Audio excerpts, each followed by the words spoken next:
Hi everyone, how do I start this video other than saying how much books I've bought? This year alone I must have bought around 30 books and read around 13 books. It might look very less compared to your average booktuber's count, but as much as I love books, I wasn't in a place to buy a lot of books or read so many books religiously before. I used to long for buying books, but I simply didn't have the money. But ever since I got employed, the one thing I'm happy about is that I don't have to say no to buying books. It's not that I spend too much on it or hoard books, but I'm happy to have the resource to buy the books in the first place. During the second year of my college, I finished around 14 books in a year. That was like the most number of books I've read in a year so far. But now I'm already done with 13 books and I'm hoping to finish off at 15 or maybe 17. So let's see how much I finish around the end of the year. So it is still a milestone for me. I'm breaking my own record and I'm very happy about that. Also, I really have to thank audiobooks I've been listening to lately because Audible monthly subscription is something that really changed my life. I have listened to three huge books in Audible, which is something I wouldn't have completed in such a short span of time. I know that for sure because I would have dragged on the book for like months and months and I probably wouldn't have completed it. I can also listen to the audiobooks while doing some other work and I can also listen to it while traveling in a crowded bus or something. That is something I really appreciate and I was able to read more books thanks to Audible. Now that that's said, I'll discuss about some of the books I recently finished. I just wanted to share my thoughts here, so this is not a review of any sort. I'll just share what I felt and what I liked or what I disliked. Ultimately, it's your wish whether if you're gonna buy the book and read it or not. Lightlark.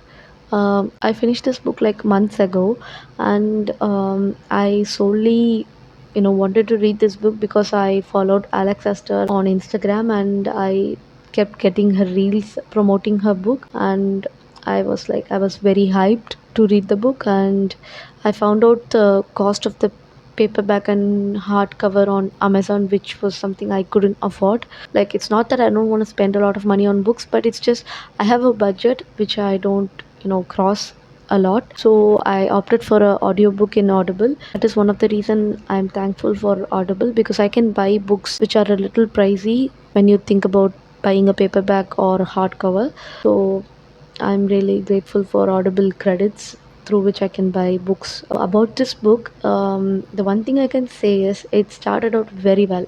I had a curiosity of the curse and how it came to be and how it is affecting different people. And I also was very curious about what is, going to be the game about and what kind of things we'll see during the game and how our MC is gonna solve the challenges. I was very thrilled initially and I was like, okay, maybe this book is worth the hype. But the hype died down after a while because I really hoped for a lot more and I only, I felt like the end was a little mid and the challenges in the game was not as deadly as I hoped it to be. And let's just say it was not my cup of tea. I did appreciate the twist at the end, but other than that, Lightlark is not something I really loved. So that's it. The next book I want to discuss about is Fourth Wing. Fourth Wing is something you must have come across by now because of so many reels and TikToks and YouTube videos on Fourth Wing has been on my own suggestion. So I'm pretty sure you must have heard about it already. I couldn't buy Fourth Wing as well because of the price. So I opted for a audiobook in Audible and I have an unpopular opinion. Ever since I started to read, I got a lot of notification on different reviews and different thoughts on Fourth Wing, and I must say a lot of people really loved it and a lot of people really hated it. I am someone who loved most of it, but I won't join the hate wagon because it's not that bad of a read at all. Listen to me. You can read it if you enjoy fantasy, but beware, it has a lot of spicy scenes. There are at least two to three well described spicy scenes which you can avoid if you don't read that kind of stuff. The things I really liked about in this book is I loved that the audible narration, the person who narrated it made it feel very authentic, like I was actually listening to someone narrate it. And I also liked how descriptions and the pacing of the story was very good. I really liked the way the story traveled from one point to another. I was like, okay, give me more of this. And I really liked the main character as well. There is something I've noticed. If there is this book that is very hyped by everyone, I end up hating the main character most of the time. But in this case, I really liked Violet. Like, it's not that she's very special, she's very unique, but I liked her. She's not, someone you can hate because she doesn't have that kind of tendencies a lot. There are other main characters you might hate religiously because they are just bland, but Violet is far from that. But she's not like this very well written amazing character. She's okay. And also I really liked Violet and Liam's friendship. But other than that, I have some complaints because there are so many overused tropes. One which I have come to hate after a while. What is this obsession with, the main character girl being very short and the main character guy being very tall? Like, I'm not very short, and I haven't been with a very tall person, so I don't get it. But still, what is the need to repeat it in each and every single book? I really don't like that at all. At this point, I am like, why are they, repeating it non-stop in all the books? But also, again, there is this betrayal and trust issue scenarios which we have already witnessed in so many other books. So this repetitive stuff is something I really felt bad about while listening to the book. But otherwise, the detailing and everything else is good. And I'm not going to say this is the best read, but this is something you can try it out. It's not that bad, at least for me. The next book I want to discuss about is Desanthiri. I've been reading this book for you know, at least 8 months now. Don't think of it as a very big book. It's just 250 page. The only reason I elongated the read is it is a travel log kind of book where you find essays on different travel experiences by the author. And I really wanted to experience it by reading it one by one, because the essays were initially published in some magazine, I'm not sure which magazine. So I wanted to have that experience as well, reading one essay at a time, having some gap before reading the next one. That is the reason behind reading it for around 8 months. It is a very good written, feel good book, and this Tamil book, made me fall in love with reading Tamil books once again, because I haven't been reading Tamil books in like a long time now. So I've got back to it, and I'm really thankful to Desandri for that. And I can also appreciate one more thing in this book, that is, there is a set of poem or lines by other writers in the beginning of each chapter.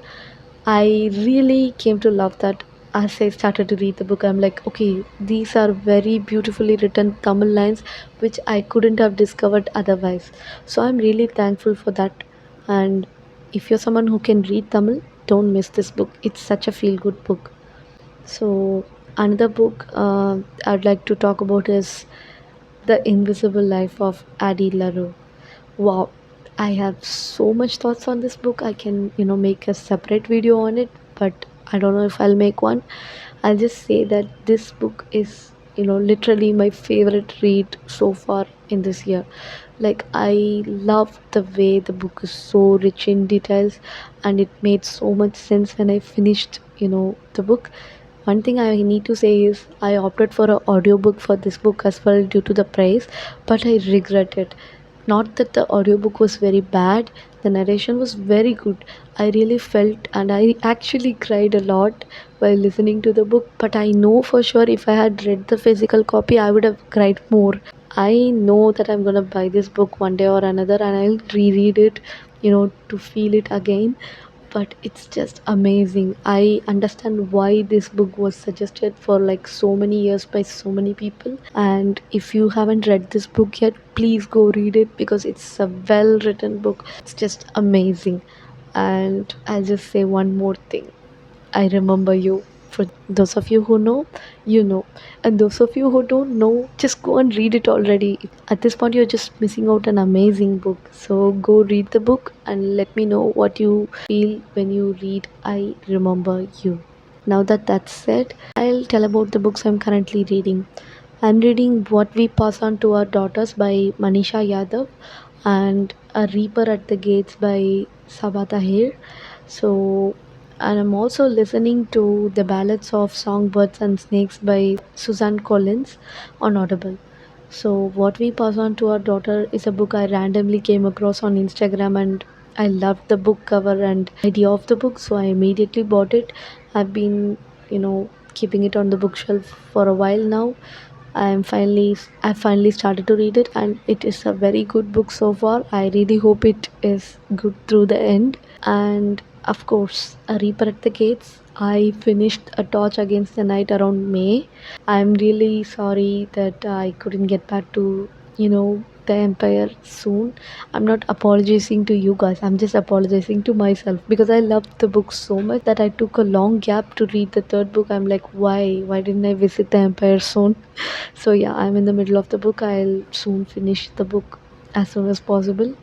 And also, I'm someone who really liked Hunger Games, which I read during my college days. So I I heard about this book long back. I just didn't find the time to read it. So when I watched the trailer for the movie, I'm like, okay, I need to read this book ASAP before the movie comes out. But again, the price was a little too high, so I opted for an audiobook, and I'm pretty sure I'll finish the book like in a few days before the movie releases. Wow, that's a long video. I did not expect it to go so long. But anyways, let me know if you have read any of the books I've mentioned. You can also comment down your own suggestions so I can read them and share my thoughts. That's it for now. And all I can say is live through stories, my friend. For we will meet in another video on books or writing or both. Bye.